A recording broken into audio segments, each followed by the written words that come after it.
NCERT की class 8 की किताब में एक नया चैप्टर जोड़ा गया और इसे न्यायिक भ्रष्टाचार यानी जुडिशियल करप्शन ये नाम दिया गया। जिसके बाद विवाद खड़ा हो गया। विवाद के बीच में सुप्रीम कोर्ट ने सुओ मोटो यानी स्वतः संज्ञान लिया। सुप्रीम कोर्ट ने इस मुद्दे पर सख्त नाराजगी जताई।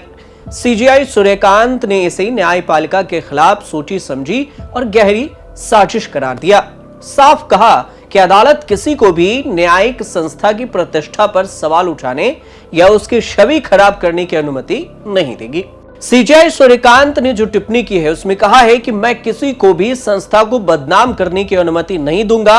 कानून अपना काम करेगा। संस्था के प्रमुख के रूप में मैंने अपना कर्तव्य निभाया है और मामले का संज्ञान लिया है। मुझे हाईकोर्ट के जजों से भी इस बारे में कई फोन और संदेश मिले हैं। हम अब चाहे कितना भी मामला ऊपर तक जाए लेकिन कार्रवाई जरूर की जाएगी। जल्द ही इस मामले पर सुनवाई होगी। पूरे देश के वकील और जज इस बात को लेकर चिंतित हैं। न्यायपालिका के प्रमुख के रूप में मैं अपनी भूमिका निभाऊंगा। सीजेआई की यह टिप्पणी है। जस्टिस जय माल्या बागची ने इसे संविधान के मूल संरचना पर हमला बता दिया। जस्टिस जय माल्या बागची का कहना हुआ कि यह सोची समझी चाल है और इससे ज्यादा कुछ नहीं कहेंगे हम। एनसीईआरटी की किताब में न्यायपालिका संबंधित जो चैप्टर जुड़ा गया वो बुनियादी ढांचे के खिलाफ है। कोर्ट ने एनसीईआरटी की जो 8th क्लास की सोशल साइंस की बुक है उसके चैप्टर का कड़ा विरोध किया है। इस चैप्टर में न्यायपालिका में भ्रष्टाचार का जिक्र किया गया। किताब में पूर्व सीजेआई बीआर गवई की एक टिप्पणी का भी जिक्र किया गया है, जिसमें उन्होंने जुलाई 2025 में जो टिप्पणी की थी उसमें उन्होंने कहा था कि न्यायपालिका के भीतर भ्रष्टाचार और कदाचार की घटनाओं का जनता के भरोसे पर नकारात्मक प्रभाव पड़ता है। हालांकि इस विश्वास को पुनर्स्थापित भी किया जाना चाहिए। इसके मार्ग समाधान के लिए तुरंत कार्रवाई, निर्णायक ट्रांसपेरेंसी होनी चाहिए। ट्रांसपेरेंसी और जवाबदेही लोकतांत्रिक मूल्यों के महत्वपूर्ण गुण है। एनसीईआरटी की क्लास 8 की नई किताब में आखिर क्या क्या है जिस पर विवाद है, तो सोशल साइंस की नई बुक में यह कहा गया कि भ्रष्टाचार, पेंडिंग मामलों की संख्या, जजों की पर्याप्त कमी, इन सारी प्रणाली के सामने हमारे पास बहुत बड़ी चुनौती है। न्यायपालिका में भ्रष्टाचार वाला एक चैप्टर है। इसमें इस बात का जिक्र किया गया कि जज एक आचार संहिता के बंधे होते हैं। न सिर्फ कोर्ट उनके व्यवहार को नियंत्रित करती है बल्कि अदालत के बाहर उनके आचरण को भी नियंत्रित करती है। हमारे समाज में न्यायपालिका की भूमिका जो टाइटल है इस चैप्टर में न्यायालयों की हायरार्की और न्याय तक जो पहुंच है उसकी व्याख्या किया गया है। इस प्रणाली का जिक्र किया गया है और इसकी चुनौती समाधान का जिक्र किया गया है। अब इससे पहले देखें तो पुराने वाले जो चैप्टर थे उसमें मुख्य रूप से कोर्ट के स्ट्रक्चर, संरचना और भूमिका पर फोकस किया गया था। अब इसी में न्यायपालिका के विभिन्न स्तरों पर लोगों के भ्रष्टाचार का मामला भी है। गरीब और वंचितों के लिए इसे न्याय तक पहुंचने का मुद्दा भी है और इसलिए न्यायिक प्रणाली में विश्वास और ट्रांसपेरेंसी बढ़ाने के लिए राज्य और केंद्र स्तर पर लगातार प्रयास किए जा रहे हैं। इसमें टेक्नोलॉजी का उपयोग भी शामिल है। जहां भी भ्रष्टाचार के मामले सामने आए हैं उनके खिलाफ तुरंत कार्रवाई, निर्णायक कार्रवाई की जा रही है। इस बात का भी जिक्र है। किताब के अनुसार से सुप्रीम कोर्ट में पेंडिंग केसों की संख्या करीब 81,000 बताई गई है। हाईकोर्ट में 62,40,000 केस पेंडिंग है। जिला और अधीनस्थ न्यायालय में 4,70,00,000 मामले पेंडिंग है। 2017 से 2021 के बीच में 16,000 से अधिक शिकायतें मिली है। इस बात का जिक्र किताब में किया गया है।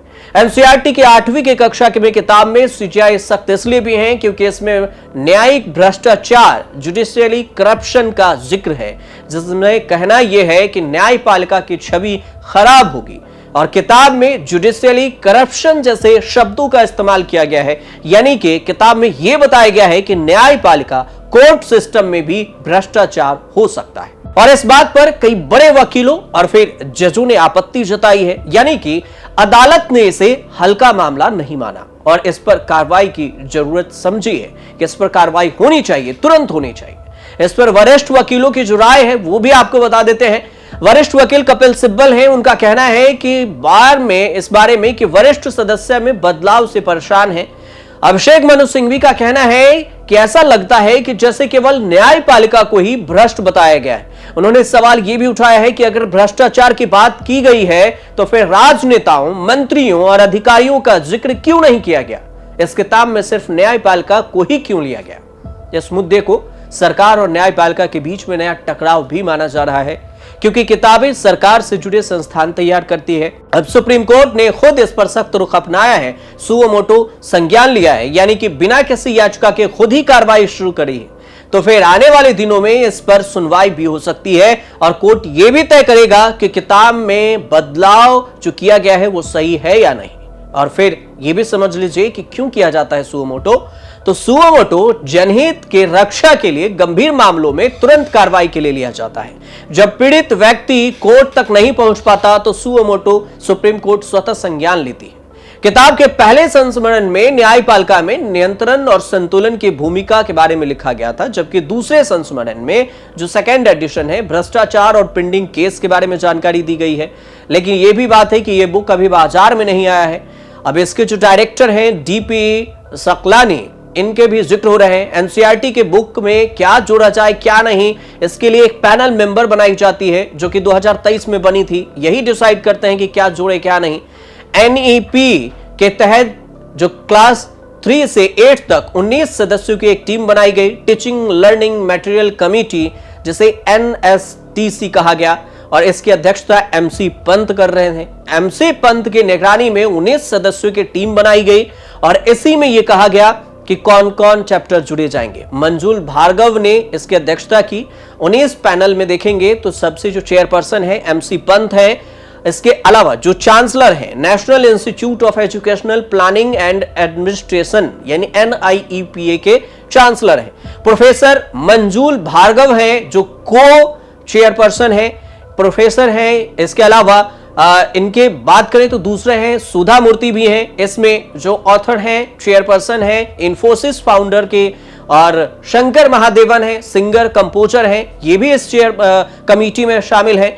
और विवेक डेरोब्राय हैं, चेयरपर्सन है इकोनॉमिक एडवाइजर काउंसिल के, जो प्राइम मिनिस्टर के EAC के PM भी हैं। इसके अलावा संजीव सांग्याल हैं जो प्राइम मिनिस्टर के जो सलाहकार हैं वो हैं। इसके अलावा चामू कृष्णन शास्त्री भी हैं जो कि संस्कृति भारती के चेयरपर्सन हैं। इसके अलावा भी 19 नाम हैं।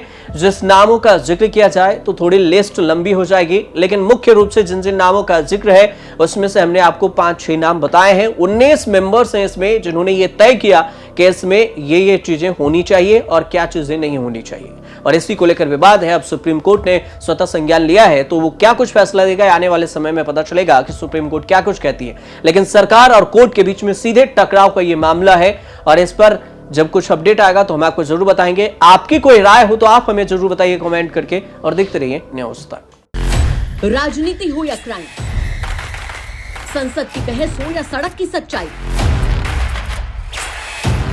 बाजार की चाल हो या रोजगार की तलाश, देश की चर्चा हो या दुनिया की हलचल, जंग के शोर से सीज फायर की खबर तक, यूपी बिहार से तमिलनाडु की सियासत तक, एस्ट्रोलॉजी के सितारों से खेल के मैदान तक,